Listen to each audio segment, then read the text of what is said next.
Well, a very good afternoon to all of you, wherever you're watching us from, whether in Kenya or without the borders. This is Monday Football, and interesting show coming up. There are a couple of things that surprised me. Number one, CrossFade is in a Tusker FC t-shirt.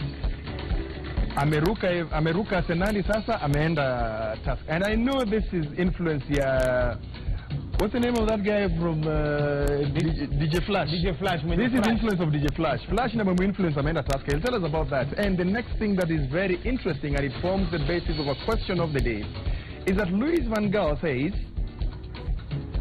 Manchester United will actually win the EPL title.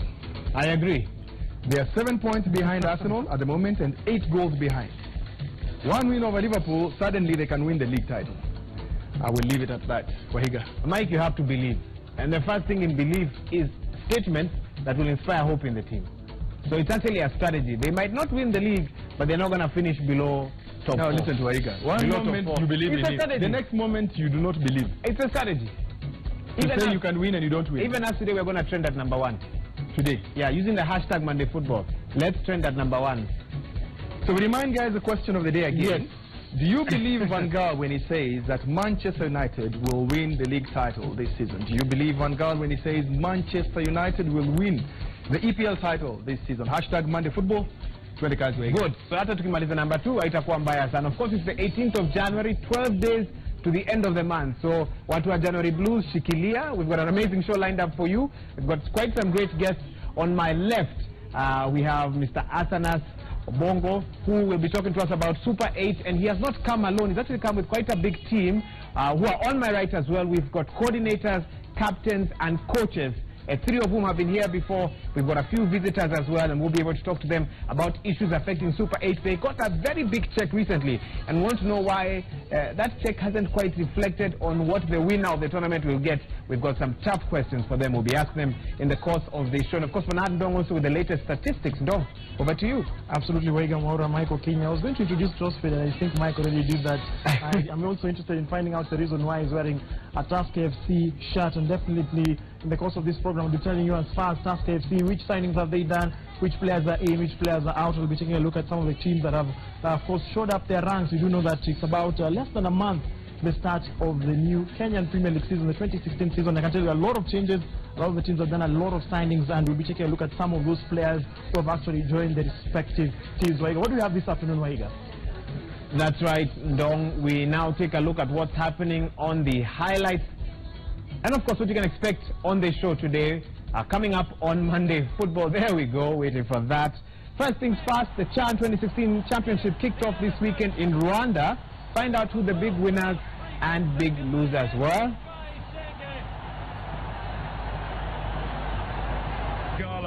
We also tell you which footballers shown at the 2015 Sawyer Awards. Very glamorous and glitzy affair there. Who are the winners there, we'll tell you. Overseas, Wayne Rooney is back in 2016 and he keeps getting better. Can he help the team get to number 1? And finally, Zinedine Zidane side with another emphatic victory over Sporting. They keep getting better and better as well. We have all those highlights and much more.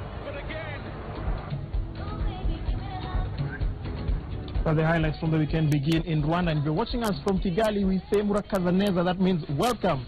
Definitely the hosts had the perfect start in the African Nations Championship, beating the Ivory Coast by a solitary goal. The Amavubi had the chance to score a second goal via a penalty spot kick, but it was saved expertly.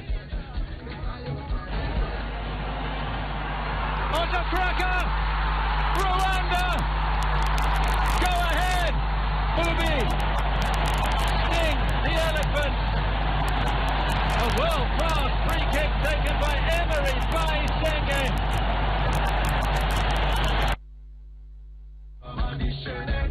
Well, we stay with that particular competition, and the Democratic Republic of Congo actually began their bid for a second title at the African Nations Championship. That's CHAN with a comfortable 3-0 win over Ethiopia in the opening match of Group B. Here are the highlights of that match.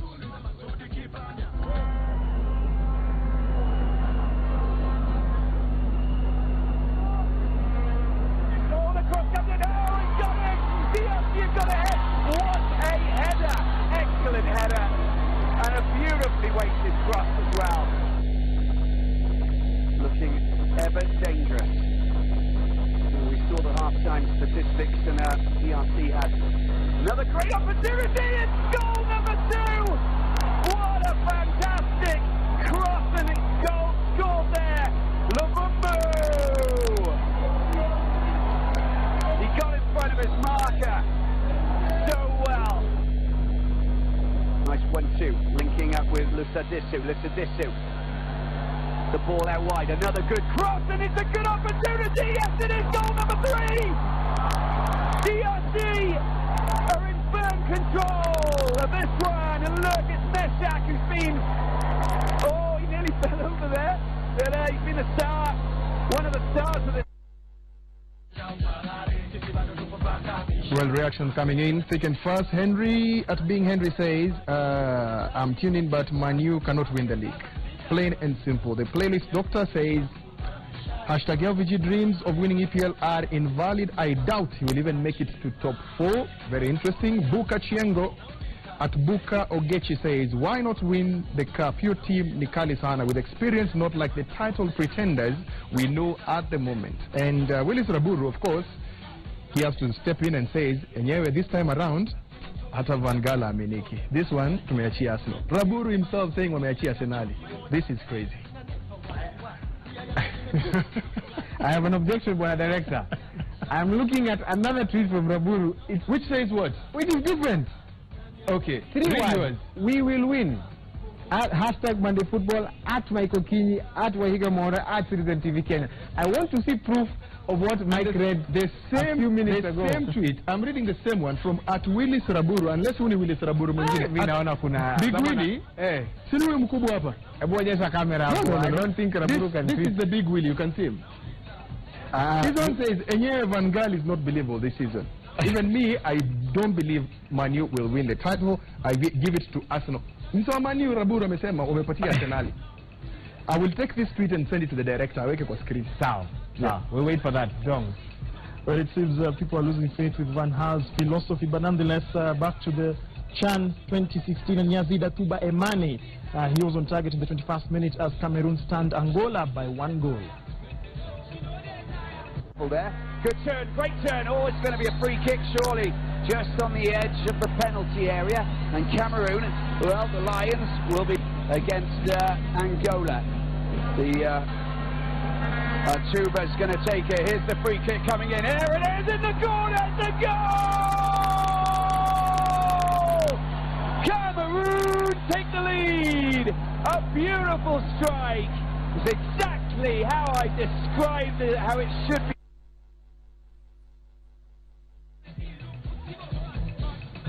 Well, we're in the season of awards, and Gor Mahia clinched the Men's Sports Team of the Year at the Soya Awards Gala, a ceremony that was held on Friday at the KICC grounds. Now, Kogalo, who clinched the Kenya Premier League title in exquisite fashion, edged a strong list of nominees that had the Kenya Rugby 15s team, who shone also in 2015. Here are some of those highlights. Mr. Michael Olunga right behind him. Then Mr. Mohammed. And the official Larry Gala accompanying them as well. Give a big hand to Gor Mahia, ladies and gentlemen, as the team of the year. Musa Mohammed, Jerim Onyango, and Michael Olunga. A striker, a defender, and a goalkeeper, and one official. That's good representation. All right, give them a big hand, ladies and gentlemen. Don't make money anymore. Shake your feet, baby.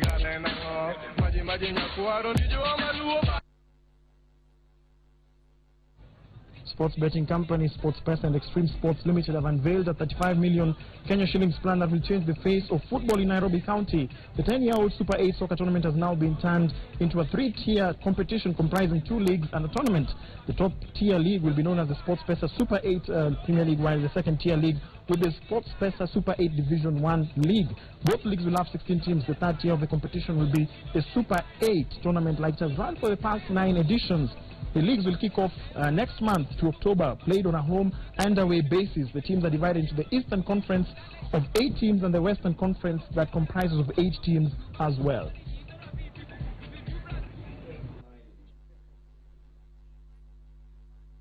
It's been 10 years in the making. We started small, we grew every year, we took a break, we found new partners, and now we are where we are.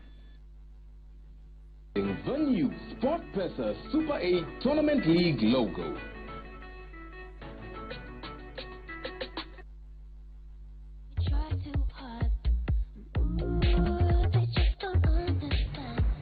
As expected, Man U guys are very shifty. Raburu sasa ameruka tena. It says, I reiterate, Arsenal will win and Man U will win. I don't know what he means by that. But then Kabatese Saddam says, please tell Michael Keane to stop the malice. Raburu has clearly noted that we will win, him being an Arsenal fan.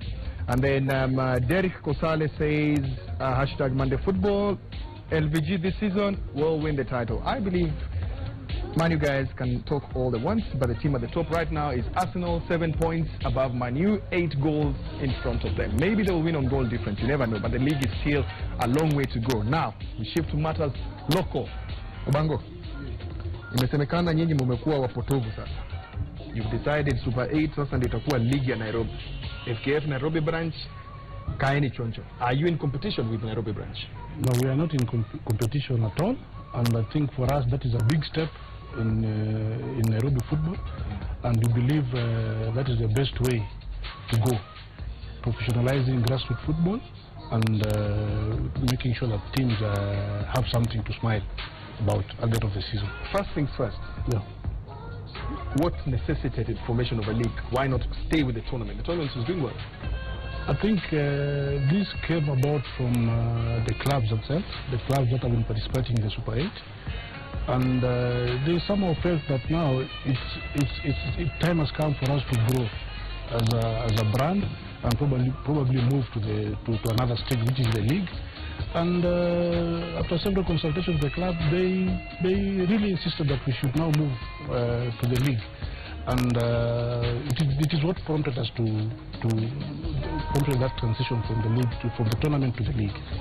Definitely you expected that kind of reaction from FKF Nairobi branch. The moment you said you're doing SportPesa Super 8 League, I expected that immediately FKF Nairobi branch will say this is illegal, it's not mandated by the branch, and all those things. They've said that as well.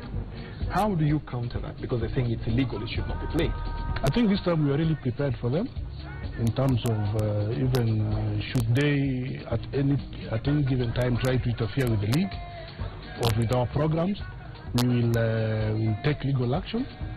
And because as you know, Extremesport is a limited liability company, we are registered under the Companies Act, and we are independent from any other organization. In terms of legal, when they say they'll take legal action, FKF, we know they are mandated to run professional football in Kenya. So is this an amateur league or a professional league?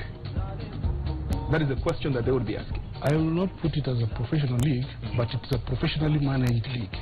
Professionally managed league. Yeah. These teams that are playing there, all these are amateur grassroots. They are amateur grassroots teams. Yeah. Where are you drawing the teams from? Okay, right now we have the teams that participated in the last edition, the 9th edition of the tournament, and we picked 4 teams from each area. We have 8 areas that is around Nairobi.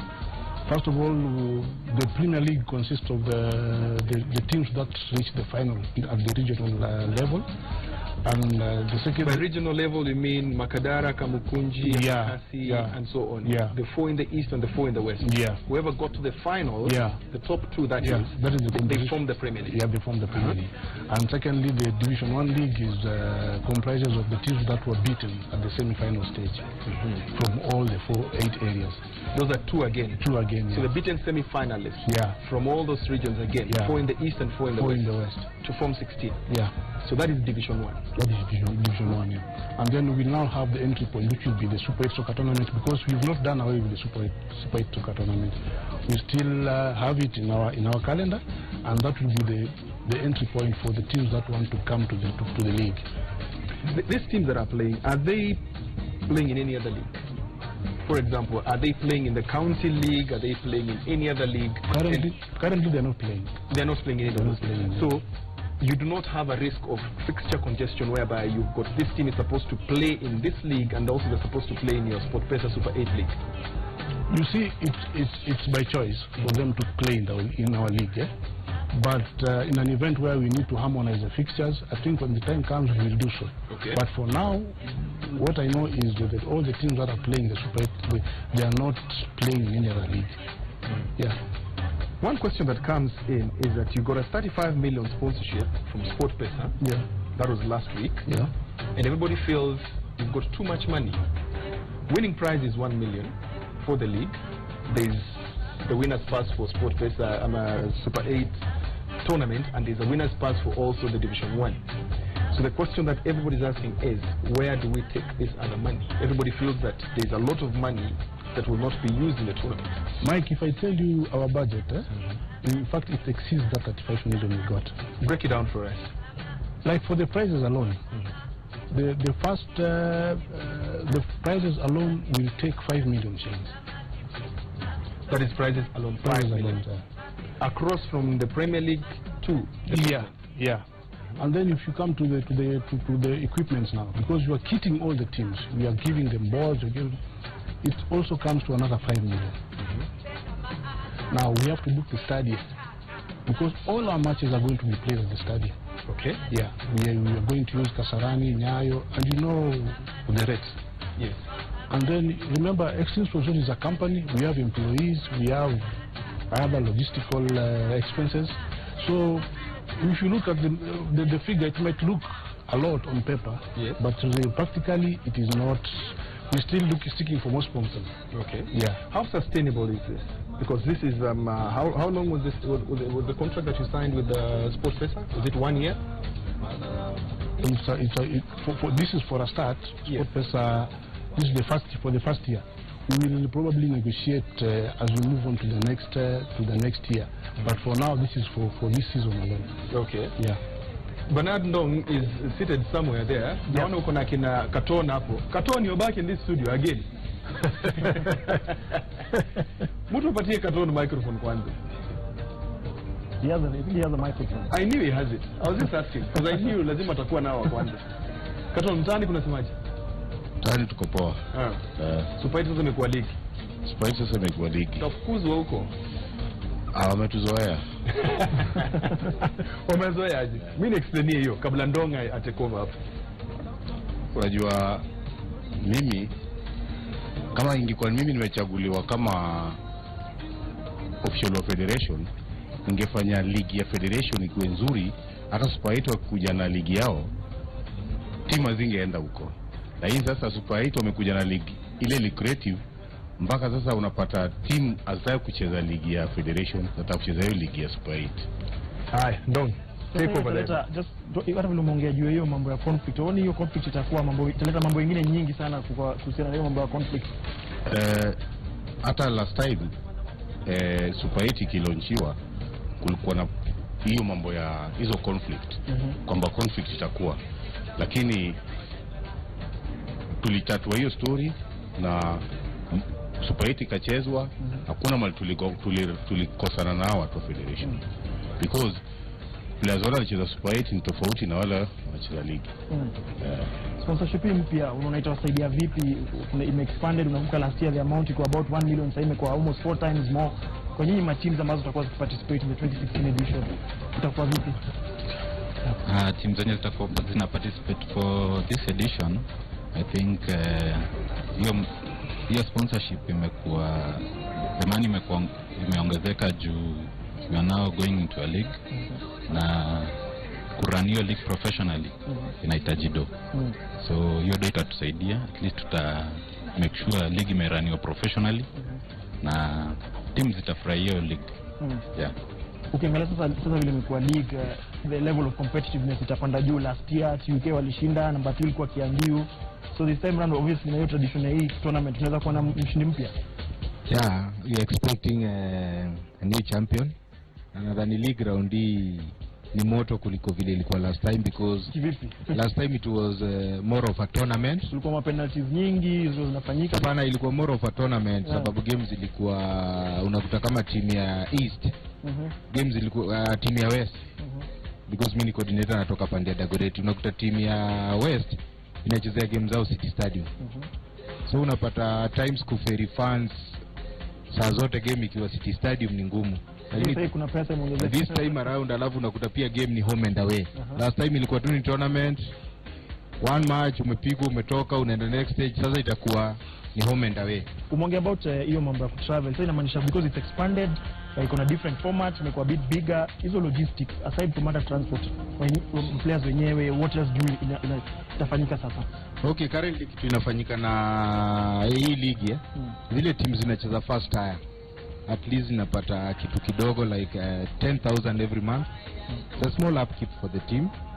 Alafu pia kitu ingine, hizi teams vile zinacheza hii tournament hii league, the good thing is that ni vitu mingi team imetolewa mzigo, sababu team just need to take your team kwa kiwanja. Unaenda unakuta mpira hapo, unakuta referee, unakuta kiwanja iko marked, unakuta security kwa hapo, nothing you are paying. And like if you compare with the leagues, when you have a league match, lazima utafute polisi wawili ama watatu, ulipe from your pocket, at times unakuta referee hajalipwa. Saa zingine inabidi tena uingie kwa mfuko na mlikuwa mmelipa league. So some of the things the company is doing is just the team, ubebe timu yako na mafano wako mwende kwa kiwanja mkompete na opponent. Yeah. Kuna mchezaji hapa? Haya, wacha tusikie huyu unacheza timu gani na hii msimu unaoita kwa vipi? Kwa jina ni David Karanga. Nachezea timu ya Digon FC from Langata. Kwa pamoja last year. Tulikuwa Langata champions. Then tukatolewa na Kawangware United. Tuliperform poa, it was the first time.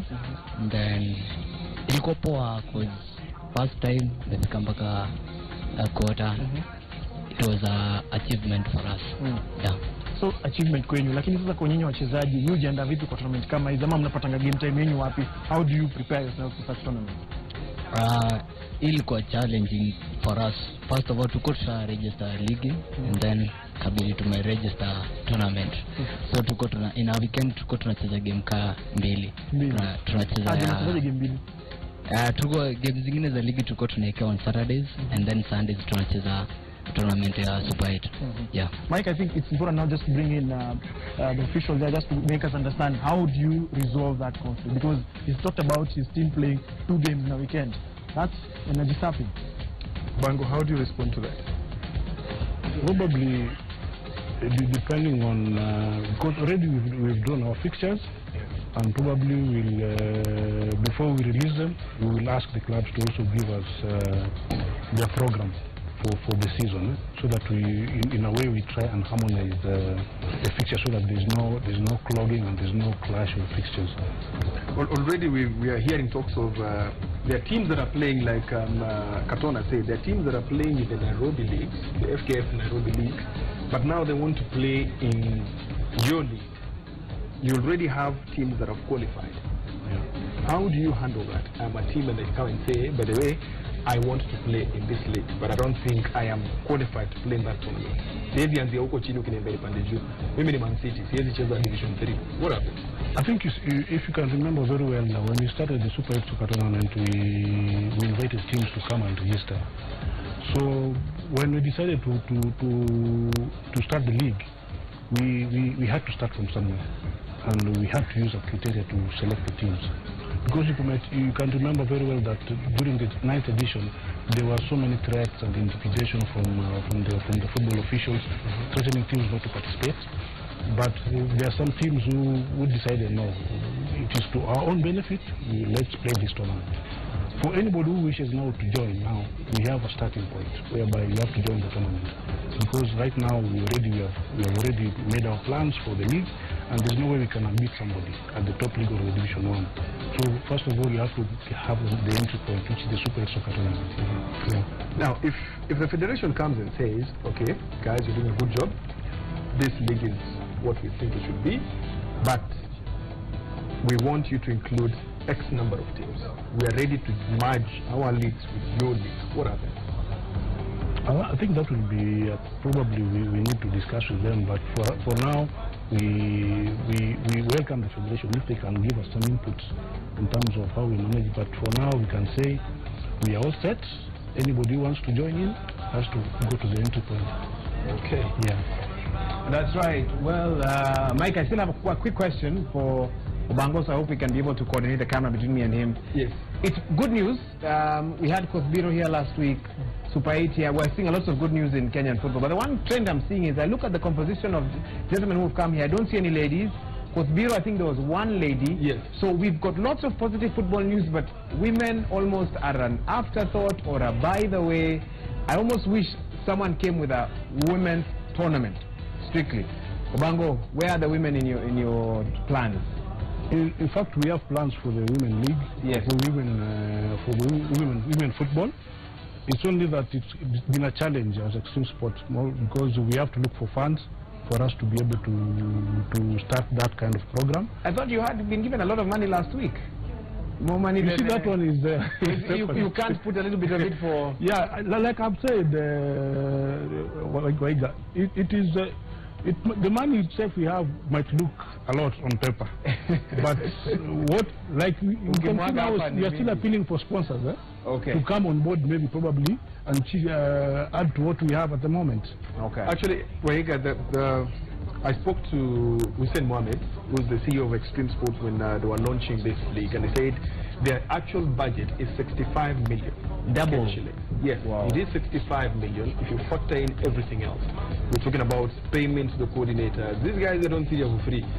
They're on a payroll, Baba. They have to be paid to run their program. Yes. There's stadium to be paid. There are referees to be paid. There's advertising to be done. There is fixtures to be put in the papers and everything else. So total budget, if you calculate all that, it comes to about 65 million. So that is why I asked him how sustainable is that. If they can pull it off with half the budget, yes, the budget 65, we've got 35 million from SportPesa, it means they can actually run the league without a sponsor for a while before the sponsor comes in. But if they do, like I asked him, if the federation comes in and says, okay, this is a model that we want to use, what happens?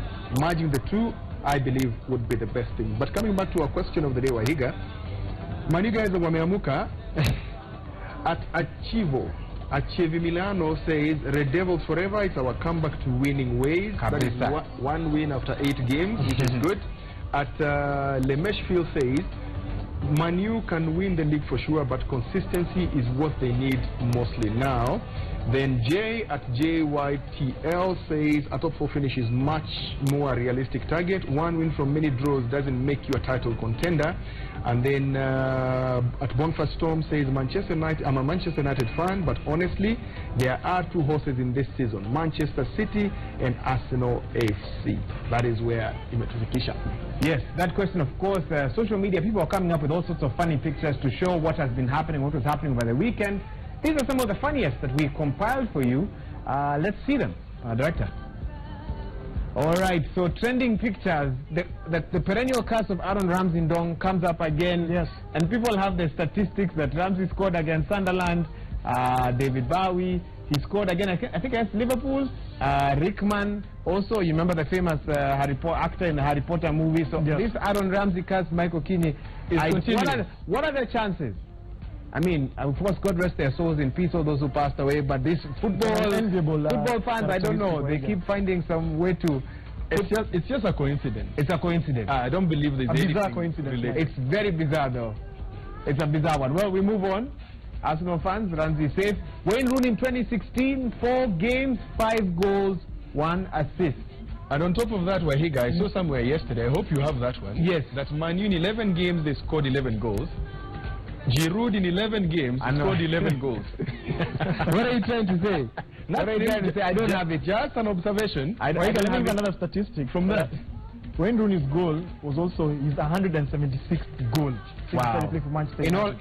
In the Premier League? Yes, and he's actually, I think, on the top as far as the statistics. Must be highest scoring Englishman. No, he's the highest. He broke the record previously held by Thierry Henry of the highest number of goals by one player in a club. For one club. So Henry scored 175 for Arsenal.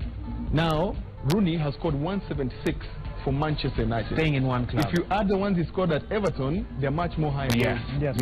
Great man there. We carry on. More and more funny pictures. This is an interesting one. Guys are saying that his celebrations are because of his... First of all, this sign that they do in football, Mike Ndong, anyone have an idea of what it means? I've got no clue. I know the other one by Gareth Bale. Is the love sign. I almost wish the director could get that picture that Mike is. What does that mean? This is what Bale does. It's a love sign. Yes. Yes, Gareth Bale does this so many times. But this one, I've got no clue. Wanasema ukifanya hiyo $1 billion inaingia account. Chap chap. Chap chap. Illuminati. Chap chap. So sijui nani ataka kujaribu tutaona. We move on now. Interesting things coming up in the world of football. Closed on Sunday. David De Gea alifunga hiyo. Let me tell you, Liverpool did everything to breathe this man. Lakini alikuwa amefunga garage. Amuingi. But let me ask you, between De Gea yesterday and what's his name? Peter Cech. Yes. Who had a better game? I think Peter Cech. You think so? Yes. That's a Chelsea man talking. No chill. I believe. Because I'm outnumbered in studio. Mafans wa Man U, maybe some of our Super 8 friends, fans wa Man U, team ilifanya idea. Between those two, which goalkeeper had a better game? Because I believe both goalkeepers had a great game. Oh, our DJ wants to comment. Who had a better game? He has refused. Okay, that's for another day. Let's look at this. This is Neymar saying, I wish I had the right foot of Cristiano and the left foot of Messi. Now, that picture hasn't come out properly because the actual graphic showed mguu moja ya Cristiano na ingine ya Messi. I hope we'll get that after the break. You need to see this picture. Are you able? Okay, yeah, we will show you that if it's possible. Are we able to do that now? Yeah. You know who does quotes now. So you can you can tell whose leg is whose. On the right is Ronaldo. Yes. On the left is Messi. Yeah, Messi. So no height difference. Guys are creative on social media. We move on now. Okay, so this is another interesting scene. These three nominees together, and of course there is Messi's wife. The conversation they're having is Cristiano says, nice to meet you. While for Messi says, pleasure to meet you as well. Alafu Messi anafikiria, hii handshake inaendelea sana. Neymar anasema, ikiendelea hivi, tutaita Suarez. This is all zinakuja kufanyia Cristiano. But this picture actually has been going around on social media. Guys don't seem to trust Cristiano one bit. We move on. All right, there's Messi's son, Thiago, reminding his dad how many Ballon d'Ors he's won. 5. Tano. Very beautiful picture there. And counting, Waiga. And counting, yes. Last one. Neymar will take over now. Last one before we take the break. Sepp Blatter watching Ballon d'Or. Hello from the other side. Actually, the fact that there's a lot of controversy in FIFA, the fact that Sepp Blatter has been banned. Yes. There was usually the annual Ballon d'Or event is the presidential award. Yes. This time round it was scrapped off because of the drama that was going on in the FIFA administration. There's no president of FIFA. And of course they are calling for a lifetime ban for him and Platini. So it's getting worse and worse and worse. These guys have daggers behind them, eh? My goodness. And many are wondering what the repercussions will be around the world. We're not going to get into details about that. But those are some of the funny pictures we have. We'll have more after the break. Dong, I see you've squeezed yourself next to our DJ. What's going on? Well, I'll give our DJ this microphone. Are you sharing a Tusker? He should be telling us, first of all, of course, the reason why is it seems that Tusker FC, a team that finished last season in position 5, why you're wearing a Tusker shirt? DJ Flash, ndo amekwambia. Hapana, sio hivyo. Tusker is a strong team. No, Tusker is a strong team. And also, I like the way they manage the team. Yes. Financially, the players are paid, not like other teams we know. Yes. Which team? Tunalipa watu. Lakini Tusker iko na mwelekeo. Iko na coach mpya, mmesign ma players wakubwa. Tusker mlishinda hii title miaka kadhaa iliyopita. 2016 mnaona labda mtaweza kuinasua tena. Tunaweza inyakua, lakini wacha tuone vile ligi itaanza. I can tell you for free. Ukianza kusikia wacha tuone. Unless you break that thing called salaries cap.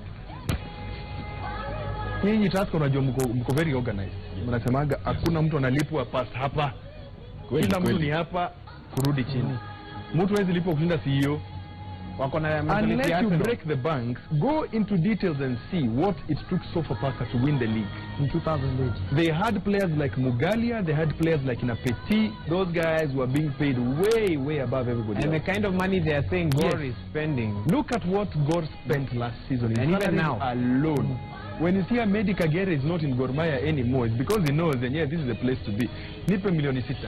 Final question for DJ Crossfade. The departure of Jesse Were. Mtatoboa hii season kweli. Top scorer, Golden Boot. Jesse Were alikuwa top scorer ndio, lakini to me naona nikali angukia mabao mob. Naona nikali angukia. Sure. As in kama angebaki hii ligi hii season. Naona akitumia SMS hii hapa. Angebaki hii season ndo tungejua kama yeye ndio kabisa. A quick update on that one, on the Jesse Were story. He's played one game already in Zambia, a pre-season friendly match. They won 7-4. Guess how many goals he scored? He scored 4. Thank you. Ameangukia hizo pia. Huko ni Zambia. Huko ni Zambia. Ni kweli lakini. So who's going to be the talisman for this season? Tusker. Bado sija identify mtu wenye ataweza. Mimi najua timu kama Bandari iko na talisman. Gor bado kuna Rwanda mnatafuta. Tuisenge is much better than Kagere. And I believe he scored over the weekend. Did he score? No. He featured though in the Rwanda. He featured brilliantly for his team. Yeah. So there needs to be a talisman in the team. Brian Osumba amevunjika mguu juzi.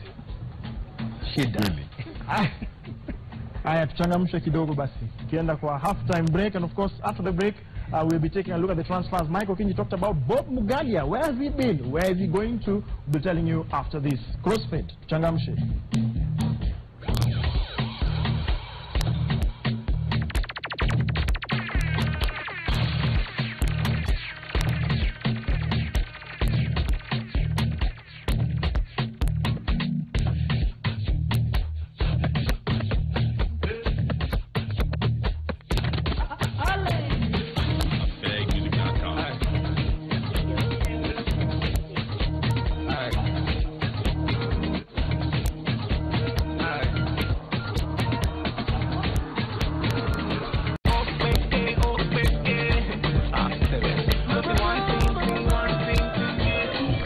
Welcome back. Hashtag Monday Football. Keep the conversation going. That's where we are. And let's go straight into your reactions at Brayo. Brayo Ajuja says, how youth want to deserve more.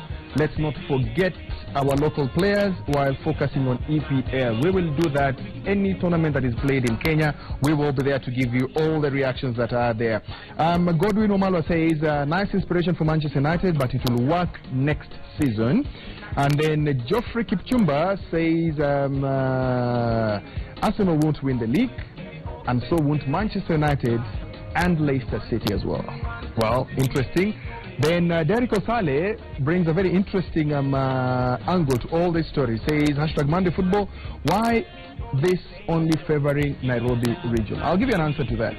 Very soon we'll come to that region that you want. Tell us where you are. We will be coming to do Monday Football from that region. So tell us where you want us to do Monday Football from, and we'll be there very, very soon.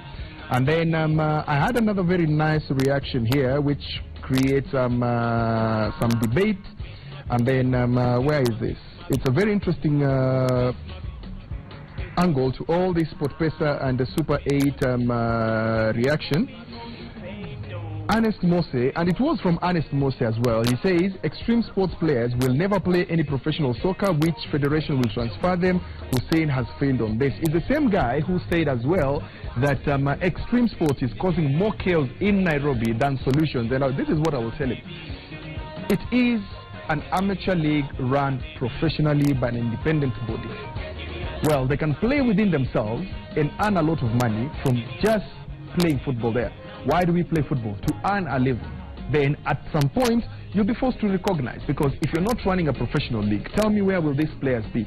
All these teams, we never heard of the Kiambios, we never heard of the Tuke Universities, we never heard of so many other teams that played. But from that extreme that you are saying will not go anywhere, we've been able to see these players come up. The advice that I would give, and I will give this advice as a stakeholder, instead of fighting, you join in there. Don't say this league will not go anywhere and not offer solutions. Offer solutions. Say, I want you to join Nairobi branch in running the leagues. But if the Nairobi branch is not running the leagues have not been there for so long. Matches have been cancelled, others postponed. You go to the venue, there's no referee, there's no what. We gave up on those ones. So once they get their acts together and they can compete with the extreme on what they are doing, then we'll give them audience. If you think I'm lying, we'll bring those guys here in studio next week. Nairobi branch, FKF, and we'll talk about this. Let's see how many answers and solutions they have to that. This is going to our guys who are saying it will not go anywhere. Ernest Mose, at Ernest Mose, that is directly addressed to you. Let's pick this up, bring the FKF Nairobi branch here, let's talk about their achievements. And we'll bring Extreme back and say, this is what they're doing, this is what you're doing. Compare and contrast. Tuone mali tuko. Indeed, Michael, can you compare and contrast?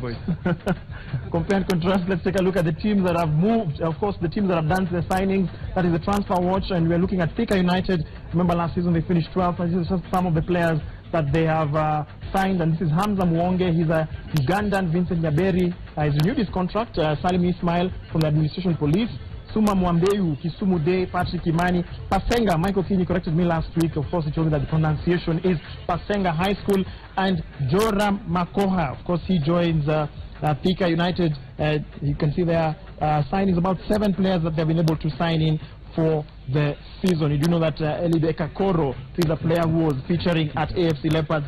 Now, let's take a look at another club that has done some signings this season, and this is Ulinzi Stars. So far, they only have 2 players that they've signed in so far. Remember, Ulinzi Stars finished second last season in the 2015 KPL. They are former champions. They've actually clinched the title once.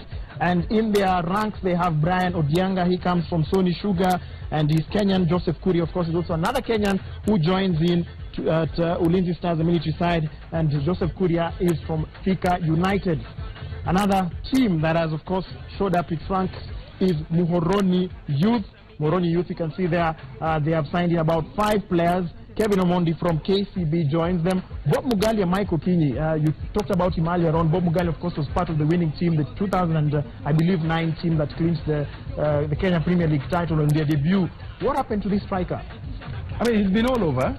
He left Sofapaka. He wanted to go to Gor Mahia at some point. Then his form went down. He said he's taking a sabbatical. It's good to see him that he's back at Muhoroni Youth because he was on and off football. Yes. Him together with, as you talk of number 2, look at number 4 as well. Selenga Mangili. You remember Dumond Selenga? Yes. The man who caused uproar, played for AFC Leopards, scored against Gor, went to Gor Mahia, scored against AFC Leopards. That's him. He's gone to Muhoroni Youth as well. And then Nwamba Bebeto, the guy from Nakuru All-Stars. Very young, promising player. I think that attack for Muhoroni Youth will be something to watch because if you have Moses Arita there, Selenga and Bebeto, add on to them what they already had, it's going to be powerful. It's going to be a potent side, definitely. Of course, another team that has done some signings ahead of the start of the Kenya Premier League season. Remember, it begins next month. Is Ushuru FC, I beg your pardon. And Franco Bala from Nakuru All-Stars joins them. Eric Okot from Bandari FC. Farouk Shikalo from Tusker FC. And of course, Nicholas Kamau from City Stars. Jackson Opanda as well from City Stars. And Edwin Oduor from Sony Sugar. That's just a look at some of the teams that have done their signings ahead of the start of the new Kenyan Premier League season. And in just a moment, we'll be taking a look at the English Premier League. Of course, a lot of action was taking place over the weekend. And we begin our highlights of the EPL with the match that took place last weekend, and that was Liverpool against Manchester United, and the man who scored the winning goal was Wayne Rooney. Fellaini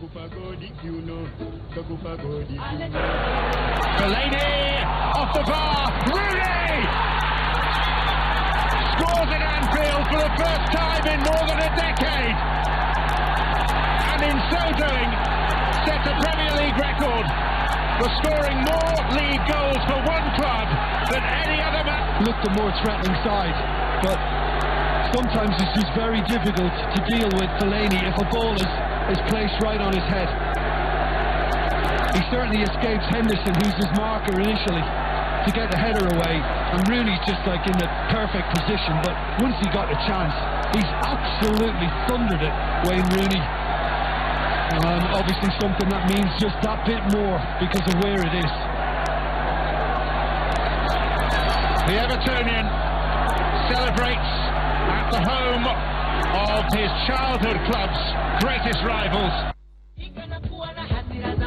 Well, when Michael Kini goes silent for a few minutes, you know he's plotting something against Man U. You'll be seeing what that is in just a bit, but he knows, you'll see shortly. But meanwhile, Chelsea versus Everton proved to be one of the big matches of the weekend as the Blues salvaged a 3-3 draw. A few controversial goals there. Let's take a look at the highlights. He's picked up Ross Barkley. This now is Leighton Baines, and it's no goal. Then there's Leighton Baines. Rangers drop the ball there to Kevin Morales. It's a stunning finish. Chelsea looking to respond here. And Diego Costa's after this. He's away from Tim Howard. Diego Costa. Chelsea back in business. It says Fabregas deflected. Chelsea have come roaring back at Stamford Bridge. Defending his near post. Deulofeu again. That was dangerous. And it's hooked in. Roberto Martinez punches the air with delight because Ramiro Funes Mori has just scored what could be a priceless winner for Everton. Chelsea desperate for this equalising goal. Are they making it now? It's a wonderful flick. It's a brilliant goal. John Terry, the captain, the leader, has equalised. Question of offside here. Oh, I think he's offside, Gary. I think as that header comes in, he may be in offside position. The controversy was that particular goal there by John Terry, that final equalizer. The argument was whether or not he was offside. Chelsea head coach Gus Hiddink said that he was indeed offside. John Terry said simply he doesn't care. Well, Manchester City on their part, they managed to register a 4-0 demolition of their opponents Crystal Palace as the match ended in favour of the blue side of Manchester. Delft. Well, what a good effort, and Hennessy has failed to keep it out. Well, that's there to be hit. And at the back of the net is found by Aguero. His first goal against Palace. Joel Ward, here's Aguero. Back to Silva. Back to Aguero. On for Yaya Toure. Through to De Bruyne. Brilliant football. Aguero! Poetry in motion from Manchester City. What a glorious team goal. Didn't reach it, and now City can break. And Aguero toe pokes it past Joel Ward. This for the hat-trick for Aguero. No, it's Silva. 4-0.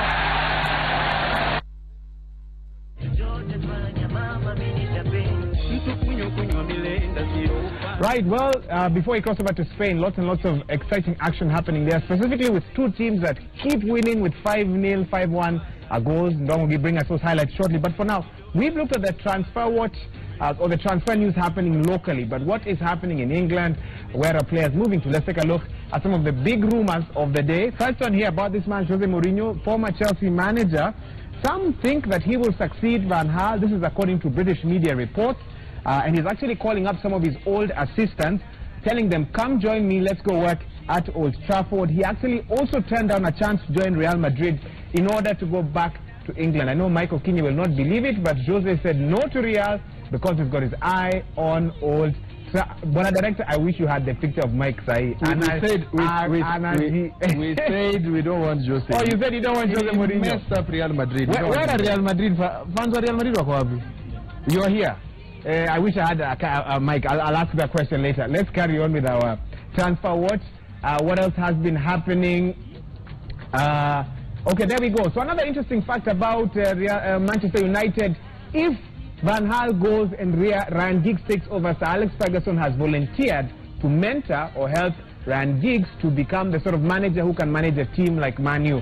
What this means is that you've not seen the last of Sir Alex Ferguson. Mulimwambia kwaheri, but he might make a comeback to mentor Ryan Giggs. We move on now to other transfer news happening. This is one of the biggest stories for Arsenal fans. I know his Twitter handle got a lot more following. Mohamed El Neni, he's an Egyptian international. He was with Basel, FC Basel, moved to Arsenal earlier this week at a price believed to be about £7 million. That's about 1 billion Kenya shillings. And of course, he's 23 years old. Will he make a difference? We expected to see him in action yesterday, Mike. I don't think I did. Kenyans don't like that guy too much. Mohamed El Neni, because he did something against us. Yes. No. Because everybody thought Arsene Wenger is going to sign Victor Wanyama. And he took his potential. He took this guy from Egypt, and everybody's like, why? Wow. And I'll tell you one thing. The difference between El Neni and Wanyama is that he's got pace and he scores.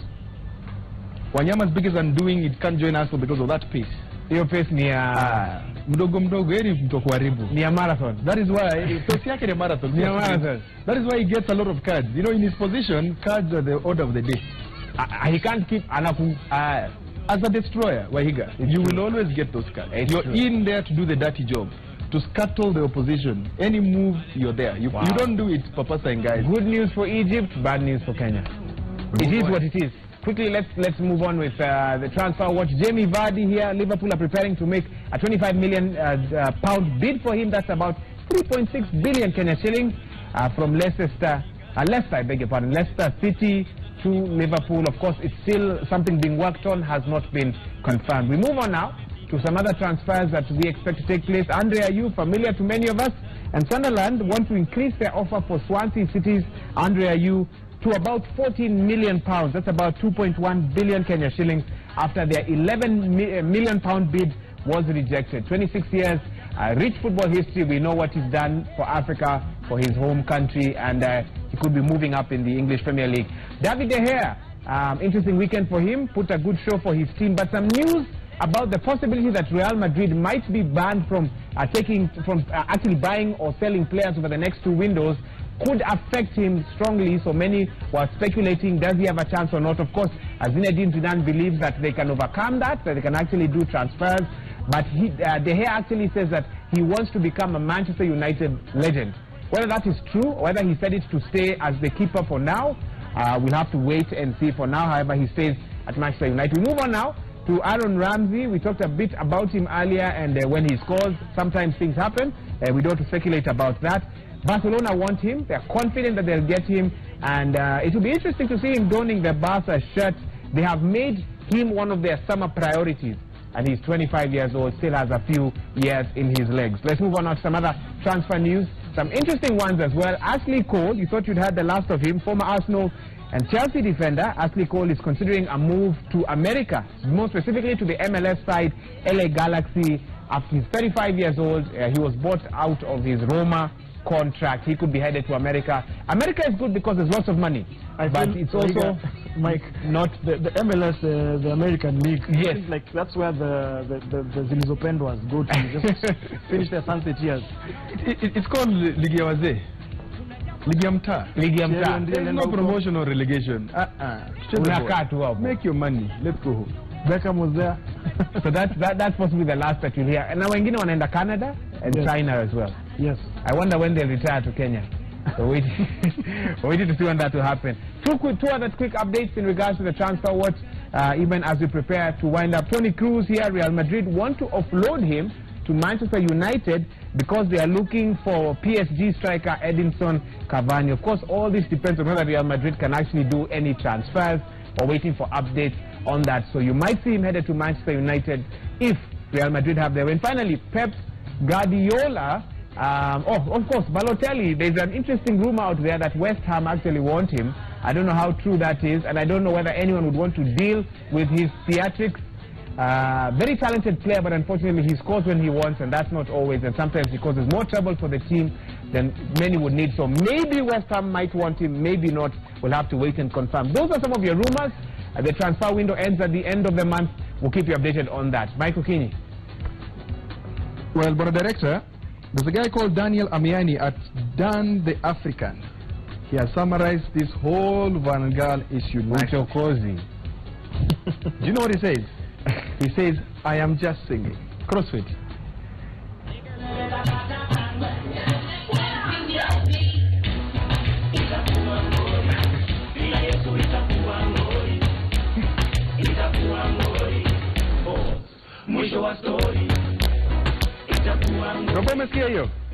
The guy says, at Daniel Amiani, hashtag Monday Football, itakuwa ngori. Just singing. Mike, niko na swali. Sema Iga. Umesikia lyrics za hizo ngoma? Yes. Bila Yesu. Bila Yesu? Yes. Si bila Valhalla ama bila Man U. If Van Gaal said, hey, we have faith in Jesus' name, hii tunashinda. So wakipata Yesu watashinda. Wakipata Yesu? Inawezekana. For now, umesikia vile umeambiwa? Itakuwa ngori. Bye. I rest my case. Don. Well, one team that has faith with their manager, that is Real Madrid, Zinedine Zidane, is their boss, currently, and definitely it seems that his magic touch has been able to inspire his players with Karim Benzema, Cristiano Ronaldo, each scoring a brace for Los Blancos as they blanked Sporting de Gijón 5-1 in a high-scoring La Liga match. Lopez Blanco scored the consolation goal for the visitors. Gareth Bale just cannot stop scoring at the moment. Carvajal. Benzema transferred early on here to Ronaldo. What a great finish. But again, taken out the back of the net.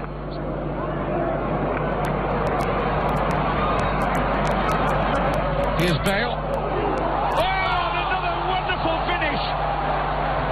This is a masterclass, and that famous front three and the white shirt of Real Madrid have got one apiece, and Ben Isco, lovely pass to Carvajal, could be four, it is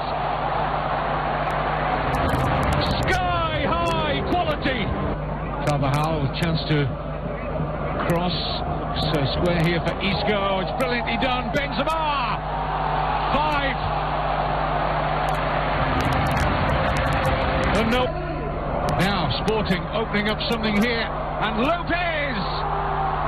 Sporting reward their loyal travelling fans with a goal. The first goal conceded under the rain. It's interesting that partnership of Real Madrid, Michael King, is called RBB. That is Ronaldo, Bale and Benzema. BBC, boss. BBC. Yes. So it's BBC. It's a BBC combination. BBC combination. Leto hiyo Barcelona saa hizi leo tumeiva. Barcelona kwa nayo pia inaitwa MSN. Hiyo MSN yao mimi nakwambia BBC. Let them get us when at our best. Yes. We see that tiki-taka of theirs where it will go. Sisi hapana, you know. MSN, I'm talking about Messi, Suarez and Neymar. Suarez scored a hat-trick for Barcelona as the Catalans obliterated 10-man Athletic Bilbao 6-0. Neymar, Messi and Ivan Rakitic slotted in the other 3 goals. Of course, Messi displayed his Ballon d'Or for his fans before the start of that demolition. 39, too constant. Well, how dramatic is that? The goalkeeper was left exposed. Suarez was through. And they're going to have to play for 86.5 minutes. A man down, not just a man down, but the goalkeeper down. They're going to have to sacrifice an outfield player, of course, to introduce the cup keeper. Wasted pass is a self-inflicted wound. Here is Suarez, he makes the right pass, it's Neymar. It's a second for Barcelona. There is Neymar, there is Suarez, there is the goal, and who is missing? Messi from Neymar.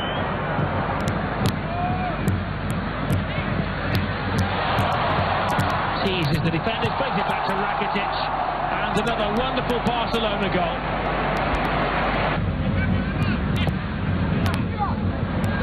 There's Suarez, walks it in. A fantastic fifth.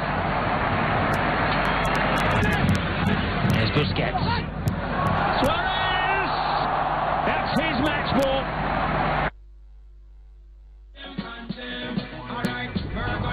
Well, Higa, there was a wonder goal that was scored. Despite those bevy of goals that were scored by Real Madrid and Barcelona, the match between Valencia and I believe Vallecano. Yes. There's a goal that Alvaro Negredo scored, and we'll just have it in just a moment. Okay, even before we get to the funny clips, it's actually a very interesting goal that Dong is referring to. I know that if we can just see that goal, it shocked all of us. Here we go. Look at that. My goodness. At 45 yards out. Easily. That's almost half the pitch, Mike. Keeper had no chance whatsoever. He never saw it coming. He thought he had time. Then the guy sprints all the way to collect the ball. I think he has a potential to run the 100 meters. Look at that. I think it's a better angle. You see the... Oh, okay. Unbelievable. That's what's happening in Spain. Beautiful football. Beautiful goals. Beautiful goals, that's right. We had a few remaining funny pictures that can quickly come up on the screen and just wind up with them very quickly, even as we take time now. We're at the 90th minute, almost. Yes, 90th minute. As we wait for those pictures, we've got homework for next week, guys. Yvonne Amanda says, the Moroni signings, at least Mugalia is back. Meanwhile, my team Chingwe Leopard has done nothing. You should find out what they see around. They are still consolidating their signings. Yes. And the latest news is apparently Akwana, I don't know how latest it is. Yes. Has Akwana still remained? I hear he's left. Wepukudu is the coach. Jan Coops, assistant. Yes. Akwana, such. Akwana out. As per the latest news that I've just received now. But I need to verify. So that he's left and Muyoti. Nicholas Muyoti. Yes. He's back. He's back. So the combination of the 23 unbeaten comes back. Yes. Coops was the coach, Muyoti was. Yes. From which office? Opora or Danmuli? I think you're asking I'm in no way affiliated with... This guy gets tweets and SMSs from FC all the time. FC diehard is our Iga fan. I'm in no way affiliated with him. Happy New Year, Merry Christmas, he gets all those messages. I don't know what Mike is doing with this. Let's look at those funny clips. I don't know what Mike is alluding to here. All right, funny pictures very quickly. This is an interesting one. What is Rio Ferdinand doing that everyone else isn't? He's confident. He's confident? Yes. I don't know where you get that confidence from. He's one brave man. He's confident. He knows hakuna shida. Hakuna shida. Hakuna problem. You tried. No problem. And it's Roberto Carlos, by the way. I don't know how brave you'd be. Okay, let's move on. Some of the other interesting pictures that we have just compiled over the weekend. Manchester City put up another nice giant flag, but the interesting thing is that they don't have enough funds to support it all. So there are places where it has dipped. So it was a good idea when whoever came up with it, that's a good idea. Yes. But please get enough funds, Manchester City. You can actually, when other teams put the flag up, you can see it very clearly. Move on to some other pictures. This is another interesting one. These are some interesting compilations. So put yourself in the picture of someone who, you like that girl, so that's the girl. Her father, Diego Simeone, very tough-looking fella there. Her brother? Her brother looks even more angry. Yes. Then you would, her ex, you can see there is David Beckham. Who can beat David Beckham? You can see her first love, Cristiano Ronaldo. Now wewe hapo unakagama Ribery. Unakagama Ribery of France. So that's another interesting one also just of social media. We move on now to some others. Footballers when they were kids, and this is actually a bigger picture. So we start with Kaka, Gerrard, Torres. I think they pretty much look the way they do now. You can see some resemblance there. Gerrard and Torres not so much.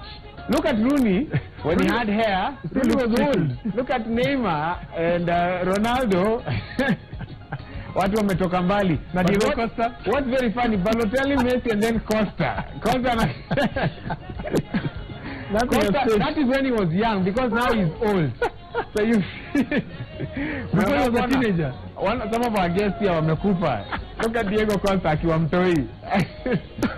People are very, very mad out there. Okay, let's move on to one or two others. This is Pep Guardiola. Should he go to Arsenal? Should he go to United, Chelsea, or Man City? Everyone wants Pep. Even Kenya. When he came here, I saw someone saying Bandari signs Pep. I don't know how true that was. The biggest problem for him, I think, his philosophy and this team, the only place he can fit in well, yes, is Arsenal. Why they have a football philosophy? Football philosophy, they don't believe in instant coffee results. They don't believe in firing you after 30 matches. If Wenger would have gone a long time ago, but because of the philosophy. But also and then the tiki-taka type of football. Another big question has been the fact that, yes, Pep Guardiola, he's a reputed manager, but is he able to bring a team from the bottom, a team that has actually not been well, aside from this top 4 teams? Can he actually take a team that is struggling and raise Sunderland? Achukwe Watford. Yeah. I'm a Watford. That's when he'll be actually be seen like a... But they can't afford him. Let's be honest, guys. Who knows? I doubt. Unless he takes a pay cut. Leicester can pay Ranieri. They can. Then they can pay him. This is a Lionel Messi selfie. Very few of you can actually do this because none of you have ever gotten your hand on the Ballon d'Or trophy. That's a beautiful one. I'm not quite sure how he did it. Okay, I'm not sure how he did it. But actually, I wonder how he did it. Mikono yake kwa wapi? Mikono yake kwa wapi? That's a... I don't know how he did it. Selfie. I have no idea. We'll have to figure that one out. And Mata and Rooney with their lookalikes, if you can scroll down, you'll be able to see.